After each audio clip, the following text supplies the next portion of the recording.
As we continue to head into the autumn season, we're also going to continue to hammer out the Bob's Burger Burger Book. We should probably have a safe word. I vote for Mom and Dad stop it. And today we're making one of the most complex burgers I have ever seen. You might want to wear pants you don't care about because you're going to be peeing in them. Just kidding. It's going to be extremely simple. We're making the unintended consequences burger. So let me give you a quick rundown on what it is. It's a combination of caramelized onions and some goat cheese, which happens to be a common ingredient in this series. The burger of the day comes from season 2, episode 9, titled Beef Squash. Beef squash! Beef squash! Beef squash! Beef squash! More scotch! Beef squash! My ears are burning! If you've watched a lot of the other episodes, you know that I have a little bit of a love-hate relationship with caramelizing onions, which is going to be a big component of today's burger. But at the same time, I am excited to get some more practice, so let's get started and let's caramelize these onions and just have a merry good time. With the onions laid before me, I look across my cutting board and prepare for what comes next. Probably a significant amount of slicing and dicing. Alright, if you got it, horn it. Yeah, we're gonna be slicing up about 3 beefy boys in a dramatic and chef-like fashion. It doesn't really matter how you do it, as long as the pieces of onions are big enough that once they shrink later on, you are still left with some tangible texture. I actually planned for varying sizes because I wanted to mix it up and thought it might make a little bit of a difference in the end, which I actually think it did. Most of the time, people just caramelize sweet onions, but I thought since I already have a large red onion chilling in the fridge, I might as well go for it. Alright, onto our surprise alien vegetable. I hope it's not Dad in sandals. It's a shallot, which is also similar to a yellow onion, so yeah, we're rocking a good bit of variety today. One could say we might be living life too close to the edge. Maybe we should slow down. Maybe we should continue to stand on the sidelines and never take risks. Yeah, I have no idea what I'm talking about. But the onions are looking great, so let's get back to being normal. Hello. Here in my lab, I store human body parts to make my monsters. Or not. So I know this looks like a lot of onions for one burger, but when you caramelize it, it's gonna shrink down and break down so much. I honestly think this is the perfect amount. But as you know, I could be absolutely wrong. It happens. But that's the great thing about this kitchen. We learn as we go. So the next step is actually to move over to the stovetop and actually start cooking. What I find funny about caramelizing onions is that if you look on the internet, there's like 1,000 different methods. And it's almost as if everyone doesn't know exactly what they're doing. Some people add sugar, some people add balsamic vinegar. From my research and my own experience, I found that really you just need salt and butter. These onions already have built-in natural sugar that's gonna help give it that sticky, sweet texture and flavor that, you know, we're accustomed to and we're looking for. And maybe here in the future, I'll do an actual dedicated video to caramelizing onions, but for today, let's move over to the stovetop and let's get going. So we move on to the true test of this episode, perfecting some caramelized onions, which will take a lot of patience, so let's mentally prepare. Hold on, just give us a second. Okay. I've seen recipes call for 30 minutes, I've seen 45, hell, I've seen 53, but I'm not going to sugarcoat it. It's going to take as long as it takes, which could be anywhere from 50 minutes to an hour and a half, so let's try to have some fun. I was gonna spin my head around in a circle and barf on your father, like the good old days. Ha! We want these onions to turn into sticky, savory goodness, constantly stirring them, keeping a close eye, and potentially defending them against other people in your household who are inevitably going to get annoyed with how long they are taking. You think you know the people you're living with, but trust me, brother, no mortal can withstand the smell of caramelized onions on an empty stomach. As they begin to cook, we're going to be on the lookout for some steam. Take a picture, it'll last longer. Wait, don't take it yet. Catch me just as I'm looking over my shoulder. Now. When the temp appears at a nice level, we're going to add a generous amount of salt to help get the moisture out of the onions, add flavor, and hopefully speed up the process a little bit. Keep stirring to combine. I need to eventually do an experiment to see how much impact adding salt actually makes. From my general observations and experience, it's definitely significant. I also have another trick up my sleeve to help get everything moving along. Add some water. And then add some water again. We heard you the first time. Stop being so desperate for attention. The water will help soften up the onions and get them closer to the fond stage. A little more water for the road, and then we cover our Babish brand Dutch oven. A little bit of this, a little bit of that, and we're just gonna f***ing whatever. What a beautiful bastard. Alright, so the onions are hanging out and softening up with a nice steam bath.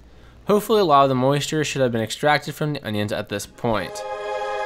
A complete success. Dad's scared of failure. Where do we find some of that? Let's look in the cupboards. As you can see, the onions appear very soft and are beginning to look a lot like they almost have some sort of glaze on them. This marks the very early stages of the actual caramelization process. As they continue to break down, there will be brown sugars that form at the bottom of the pan called the fond. We will quickly scrape it up and mix it back into our onions. We should be starting to see it any minute now. Alright, let's see what the old kooks have cooked up. They've broken down even further, and once we start to move them around, you can see what I was talking about. It kind of looks like maybe the onions are burning, but that isn't the case. The brown substance is the fond, and it's crucial to getting the perfect caramelized onions that we desire. As more and more fond starts to build up, we will need to increase our speed in which we scrape it up, because at a certain point, it can burn. It's a shame these onions will never know how many times I've actually saved them. Maybe I should start wearing some sort of cape or cloak like a superhero. That'd be really cool and not cringy at all, right? Plenty of people have cloaks, right? Monks and wizards and Sure. Liberace. Yep. Ann Wilson from Hart. Definitely. The fond is clearly visible now, which means we need to be on our toes constantly scraping it up.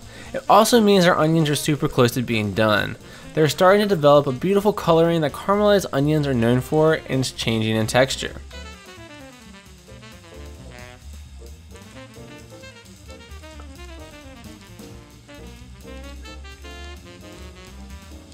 I think we have gotten them about where we want them. It was a lot of work. So many emails. To elevate them even further though, I'm going to add some additional butter to deglaze the remaining fond and add some buttery flavor, which usually can never go wrong. Alright, I say we can move on to our remaining steps, but also sit back and marvel at what we accomplished. We're just having fun and seeing where it goes. I mentioned early on that we'd be using goat cheese as a base for our burger, and that's still the case. We're going to be adding in a combination of herbs as well to give it some additional complexity. A combo of marjoram, dry thyme, and dried oregano. But first, let's focus on what really matters. Let's try to get back to what it's really about. Stirring, everybody's favorite pastime. Alright, let's hunker down and really get into prepping this patty. Hey, good idea, Zeb. Good idea. It's meat time, and we're going to season this patty like our life depends on it. Hitting it with just a classic today, starting with a generous amount of salt. Give it the old roll around treatment to coat the patty evenly on every side, and once it's coated to satisfaction, we will transfer it over to a piping hot pan that is coated in neutral oil. The hotter the pan, the better. We want that sizzle to be intense. Oh my god! Before the patty gets set, I will give it a firm press to flatten it out and to help it get a nice sear. Let the cooking commence.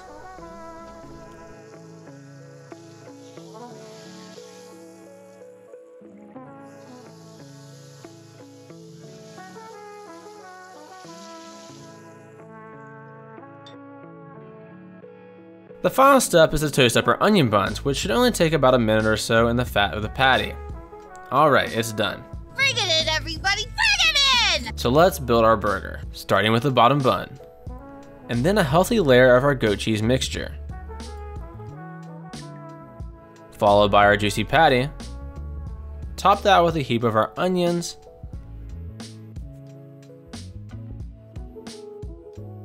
and complete with the top bun. And there you have it. Not too shabby at all.